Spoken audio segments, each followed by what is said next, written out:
안녕하세요. 레모네이드처럼 상큼한 방송 세상의 맨의 견자입니다. 오늘은 페트로달러 시스템에 대해 알아보려고 합니다. 첫 번째로 페트로달러 시스템의 성립 과정, 두 번째로 미국이 그러한 시스템을 유지하기 위해 노력했던 대표적인 사례를 보겠습니다. 첫 번째 페트로달러 시스템의 성립 과정인데요. 요약해서 결론부터 말씀드리면 1944년 브레튼 우즈 협정으로 미국의 달러가 기축통화가 되었다가 베트남전 등의 영향으로 1971년 닉슨의 금태한 정지선언으로 브레튼 우즈 협정이 무너지면서 달러가 더 이상 기축통화가 아니게 되었는데, 다시 달러를 기축통화로 만들기 위해 미국이 개입하여 1974년 욤키푸르 전쟁이 발발하게 되고 물가가 엄청나게 뛰면서 제1차 석유 파동이 발생하는데, 그러면서 오펙이 석유 대금을 달러로만 받게 되면서 다시 달러가 기축통화가 되었다는 내용입니다. 여기서 중요한 건 미국의 기획입니다. 먼저 브레튼 우즈 협정입니다. 1944년 미국 UNFC와 브레튼 우즈에서 44개국이 모인 가운데 전후 세계 경제 활성화를 위한 회의를 열게 됩니다. 두 가지가 중요한데요. 첫째는 국제통화기금과 세계은행의 창설과 관세 및 무역에 관한 일반 협정 체결이고요. 둘째는 금본위제에 기반한 달러의 기축통화 보장입니다. 당시 전세계 화폐연금의 70% 이상이 미국 연방준비제도이사회 금고에 보관되어 있었습니다. 그래서 달러의 가치가 금에 기반하는 금본위제가 확립되는데, 달러의 공식 환율은 금 1온스당 35달러로 고정되고 각 회원국의 화폐 가치는 각각 달러와의 교환비로 결정됩니다. 기축통화가 왜 중요하냐면 세계 각 나라들이 서로 무역을 하려면 각 나라 간 환율을 정해야 하는데, 기축통화가 없으면 모든 나라들이 제각각 환율을 정해야 하기 때문에 매우 혼란스럽고 복잡하게 됩니다. 기축통화와의 교환비가 있으면 그걸로 다른 나라들도 환율을 쉽게 정할 수 있다는 거죠. 또 중요한 건 달러의 가치는 금에 기반하는 것이기 때문에 다른 나라들이 자기들이 갖고 있는 달러를 금으로 바꿔달라고 미국한테 요구하면 그렇게 해야 한다는 겁니다.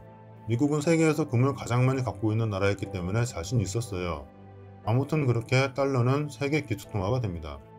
그러다가 달러의 가치가 하락하게 됩니다. 미국의 해외 군사비 지출, 특히 인도차이나에서의 전쟁 증가와 유럽 및 기타 외국 기업에 대한 미국 기업의 인수 물길로 인해 1960년대부터 70년대 초까지 막대한 달러가 유출됩니다. 그걸 보는 다른 나라들은 불안해지죠. 독일과 프랑스는 물론 다른 외국 중앙은행들도 달러와 대신 금을 요구하게 됩니다. 미국이 만약 이걸 들어주면 다른 나라들도 똑같은 요구를 하겠죠. 금도 없는데. 그래서 조지 슐츠, 폴 볼커, 잭 베넷 등 측근들의 충고로 1970년 8월 15일 닉슨은 달러와 금의 교환을 중지한다고 선언합니다. 그리고 브레튼 우즈 협정 파기를 공식 발표합니다. 달러는 더 이상 기축통화가 아닌 거죠. 그러면서 달러는 1971년 말부터 심각하게 가치가 하락하기 시작합니다. 73년 초까지 달러는 독일 마르크와 대비 40%의 가치를 잃었습니다. 이 위기를 타개하기 위해 누가 나섰을까요? 당시 국무장관과 백악관 국가안보 보좌관을 겸임했던 헨리 키신저입니다. 그 두 자리를 겸임한 건 키신저가 최초이자 마지막입니다. 키신저는 먼저 빌더버그 회의를 이용합니다. 빌더버그 회의란 매년 유럽과 미국의 최고 엘리트들이 모여 비밀리에 심의하고 정책을 논의하는 회의인데요. 1954년 5월부터 시작되었고 첫 모임 장소인 네덜란드 아른하임 근처의 호텔 드 빌더버그에서 이름을 땄습니다. 회의 자체는 원래 이름이 없어요. 세계 경제 포럼이 공개된 회의라면 빌더버그 회의는 비공개 회의라고 할 수 있겠네요. 1914년 5월 스웨덴 샬트 요바덴에서 마크스 발레미르 주최로 그 해의 빌더버그 회의가 개최됩니다. 참석자로는 이렇고요. 목록을 보시면 되겠습니다. 주요 내용으로 석유 컨설턴트인 월터 레비가 석유 수출국 기구 석유 수입이 400% 증가할 것이라는 시나리오를 설명하면서 5.1달러의 홍수를 관리할 방법을 계획하는 것이었습니다. 곧 오펙의 석유 수입이 4배 증가할 테니 미리 알고 대비를 잘 하자는 거였죠. 그럼 레비는 그런 사실을 어떻게 알 수 있었을까요? 이제 그 예언의 실행입니다. 1973년 10월 6일 이집트와 시리아가 기습적으로 이스라엘을 침공하면서 제4차 중동 전쟁이 발발합니다. 10월 6일은 이스라엘의 종교 기념일인 욤키푸르이기 때문에 욤키푸르 전쟁이라고도 합니다. 이 전쟁은 헨리 키신저의 기획이라고 할 수 있는데요. 그놈은 먼저 워싱턴 주재 이스라엘 대사 심차 디니츠를 통해 이스라엘의 정책 반응을 통제했고요. 그래서 이스라엘은 끝까지 방심하고 있다가 크게 얻어맞습니다. 그리고 이집트와 시리아 측과의 외교 통로도 개설한 후에 양측에게 각각 상대의 민감한 사안을 거짓으로 설명해 주어 전쟁을 일으키도록 했습니다. 전쟁은 73년 10월 25일 종료되는데요. 키신저의 셔틀 외교가 빛을 발합니다. 그러면서 74년 1월 중순 이집트 이스라엘 휴전협정, 5월 말 시리아 이스라엘 휴전협정이 각각 체결됩니다. 그리고 74년 키신저는 사우디아라비아 국왕과 2번 회동합니다. 오펙은 순차적으로 유가를 올리면서 감산을 발표합니다. 그 여파로 제1차 석유파동이 발발합니다. 유가를 보면 70년 1.85달러, 71년 2.18달러, 73년 2.9달러, 73년 10월 5.11달러, 12월 말 11.65달러가 되는데 전쟁 직전인 73년 2.9달러에서 전쟁 후 11.65달러, 즉 정확히 4배가 됩니다. 전쟁 전 빌더버그 회의에서 예언했던 그대로 실행된 겁니다. 이제 작전의 최종 결실을 봐야겠죠. 아까 키신저가 사우디아라비아 국왕을 2번 만났다고 했죠. 그 결과 14년 6월 6일 사우디아라비아와 미국 간 페트로달러 협정이 체결되면서 향후 오펙은 석유 결제 대금을 달러로만 받기로 결정합니다. 그 전부터 사우디아라비아는 석유 결제 대금을 달러로만 받았지만 이제는 오펙의 다른 나라들도 그렇게 하기로 한 겁니다. 주의할 건 이 협정은 구두로 한 거고 협정문 같은 건 없어요. 언제든지 사우디아라비아 왕의 입을 통해서 철회될 수 있다는 겁니다. 이 제1차 석유파동 및 페트로달러 시스템의 공식적인 결과입니다. 먼저 오펙은 그동안 유명무실한 조직에서 석유 가격을 결정하는 강력한 집단이 됩니다. 10년을 못 가긴 했지만요. 그리고 이렇게 벌어들인 오일머니로 중동 건설 붐이 생깁니다. 우리나라도 그 당시 석유 파동으로 경제가 매우 힘들었지만 오히려 중동 건설 붐에 참여하면서 큰 이익을 봅니다. 당시 박정희 정부도 그 때문에 기사회생하기도 했고요. 이 유가 상승으로 전에는 엄두를 내지 못했던 신규 유전들이 개발됩니다. 북해 유전과 알래스카의 후르드 호만 유전이 대표적입니다. 아까 페트로달러 협정이 구두로 이루어진다고 했었죠. 그 협정의 종료도 구두로 이루어집니다. 2024년 6월 9일 사우디아라비아의 무함머드 빈 살만 왕세자가 미국과의 페트로달러 협정을 갱신하지 않는다고 사우디 정부에 통보하면서요. 이제 사우디 정부는 더는 석유 거래에서 미국 달러에 전적으로 의존하지 않고 결제화폐로 위안화, 유로화, 엔화와 같은 기타 통화에 암호화폐까지 수용하게 될 것으로 예상됩니다. 그렇더라도 드라마틱한 변화가 생길 것 같진 않은데 어떻게 될지는 계속 지켜봐야 할 것 같습니다. 두 번째, 미국이 그러한 시스템을 유지하기 위해 노력했던 대표적인 사례로 리비아의 카다피와 IMF 총재 도미니크 스트로스칸에 관한 이야기입니다. 결론적으로 카다피 정권의 전복과 스트로스칸의 낭만은 모두 페트로달러 시스템에 도전했다가 미국의 분노를 사서 발생한 사건이라는 건데요. 먼저 리비아의 카다피, 다들 어떻게 알고 계시나요? 42년간 리비아를 철권 통치했던 독재자? 부정하진 않겠습니다. 독재한 건 맞아요. 하지만 마냥 나쁘게만 한 놈일까요? 카다피를 위한 별명 조금 할게요. 카다피는 1969년 쿠데타를 집권한 후 2011년 반군 세력들에게 축출됩니다. 그 당시 2011년 리비아의 복지 실태는 어땠을까요? 리비아 국민들은 아프리카 대륙에서 가장 높은 생활 수준을 누렸습니다. 카다피가 처음 집권했을 때 국민들 독해율은 10% 미만이었으나 당시는 90% 이상이었고요. 인구의 5% 미만이 영양실조 상태로 이는 미국보다 낮은 수치였습니다. 그리고 네덜란드보다 낮은 비율의 인구가 빈곤선 이하에서 생활하고 있었습니다. 2011년 당시 리비아 정부의 혜택을 볼까요? 위 자막을 참고해 주시고요. 술 판매와 사용 금지만 빼면 다 마음에 드네요. 보시니까 어떠신가요? 카다피가 독재를 길게 했기 때문에 반대파도 있었을 것이고 그러한 반대파에 대한 탄압도 있었겠죠. 카다피는 민주주의자가 아니니까요. 그건 그것들을 비판하더라도 카다피는 리비아 국민들을 위한 복지정책만큼은 잘했다고 할 수 있고 국민을 위한 정치라는 측면에선 달리 평가를 받아야 한다고 생각합니다. 그런데 그런 카다피 정권이 2011년 들어 갑자기 무너지기 시작합니다. 배경에는 당연히 미국이 있습니다.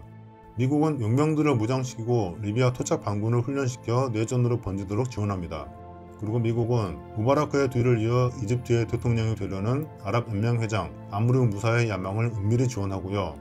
아무르 무사의 아랍연맹은 카다피가 비무장 민간인에 대한 공중사격을 명령했다는 근거 없는 주장을 제기합니다. 아랍연맹의 공식적인 무력행동 요청을 받은 미국은 즉시 유엔 안보리에 개입을 승인하도록 압력을 가했고 안보리 상임이사국 중 중국과 러시아가 기권한 가운데 결의안이 통과됩니다. 미국과 아랍연맹이 서로 주거니 받거니 짜고 치는 게 잘 보이시죠? 여기에 유럽의 생양아치 국가 프랑스의 사르코지 대통령이 나서서 리비아에 대한 군사 개입을 주도합니다. 여기에 당시 유엔 사무총장이던 반기문도 리비아 무력 사용 정당성은 인도주의적 근거에 근거한 것이며 어쩌고 라고 언급했네요. 그러면서 결국 반군이 우위를 점하게 되는데요. 이는 유엔 헌장을 전혀 위반하지 않은 주권 국가에 대한 명백한 군사적 침략 행위였습니다. 이 과정에서 가장 주목할 만한 점은 주권 국가에 대한 나토의 공습을 유엔에서 한 차례의 토론도 없이 신속하게 결정했다는 점입니다. 다들 짜고 쳤으니까요. 결국 카다피 정권은 전복되고 카다피는 반군들에게 잡혀 사살되고 리비아는 그 좋은 시절의 영화는 찾아볼 수도 없이 혼돈의 카오스가 됩니다. 이제 도미니크 스트로스칸 이야기 할게요. 현재 IMF의 총재는 크리스틴 라가르드이죠. 그 전 총재는 이 DSK였어요. DSK는 당시 프랑스 사회당 총재이기도 했고 유력한 대통령 선거 후보이기도 했어요. 그러던 DSK는 2011년 5월 14일 미국 뉴욕에서 호텔 여종업원에게 성폭행을 시도한 혐의로 비행기 안에서 긴급 체포됩니다. 증거는 그 여종업원의 일관된 진술뿐이었어요. DSK는 뭐가 아쉬워서 호텔 여종업원을 성폭행하려고 했을까요? DSK 부인과는 상관없이 보석 요구에도 DSK는 계속 구금됩니다. 결국 눈치를 챈 DSK는 5월 18일 변호사를 통해 IMF 총재 사임서를 제출하고 5월 19일 법원은 보석을 허가합니다. 그 힘으로 프랑스 경제강로 크리스틴 라가르드가 총재가 되고요. 이 사건과 함께 DSK의 문란한 성생활이 문제가 되면서 DSK의 정치 인생도 끝납니다. 사건 자체만 보면 민사소송에서 당사자인 여종업원에게 150만 달러의 합의금을 물면서 DSK의 책임으로 끝난 것으로 보입니다. 하지만 이게 다일까요? 그리고 이 사건은 카다피와 무슨 상관이 있을까요? 리비아 정부는 70억 달러의 가치가 넘는 143톤의 금과 그와 비슷한 양의 은을 소유하고 있었고 카다피는 이 금의 근거를 둔 아프리카의 단일 화폐를 구상하였으나 실현되지는 못했습니다만 리비아의 화폐 디나르를 금과 SDR의 근거를 둔 화폐로 만들고 자국 석유를 미국 달러가 아닌 디나르로 거래하려 하였습니다. 모든 산유국들이 석유 대금을 다 달러로 받고 있는데 혼자 반기를 든 것이죠. 그리고 카다피는 다른 아프리카와 중동 국가들에게 자신의 계획에 동참할 것을 촉구했습니다. DSK는 체포될 당시 독일의 앙겔라 메르켈 총리와 이 문제에 대한 해법을 논의하기 위해 베를린으로 가려던 중이었습니다. 메르켈 총리와의 면담 후에는 독일의 특사와 같이 카다피의 대리인과 협상을 하기 위해 리비아로 가게 되어 있었습니다. 카다피와 DSK가 페트로달러 시스템의 근간을 흔드는 것을 볼 수 없었던 미국은 반군을 지원, 육성하여 카다피를 무너뜨리고 DSK를 낙마시킵니다. 그리고 다시는 그러한 시도조차 나오지 않게 됩니다. 그 전에는 없었을까요? 있었습니다. 2차 이라크 전쟁 전 이라크의 사담 후세인이었습니다. 이러한 페트로달러 시스템 유지를 위해 리비아가 망가지고 리비아 사람들의 삶이 더할 나위 없이 불행해진 거 어떻게 보시나요? 미국은 그렇게 할 자격이 있는 걸까요? 그에 대한 책임의 가장 큰 두 사람을 소개합니다. 당시 대통령 버락 오바마와 국무장관 힐러리 클린턴입니다. 둘은 실체에 비해 가장 고평가된 정치인들이 아닐까 합니다.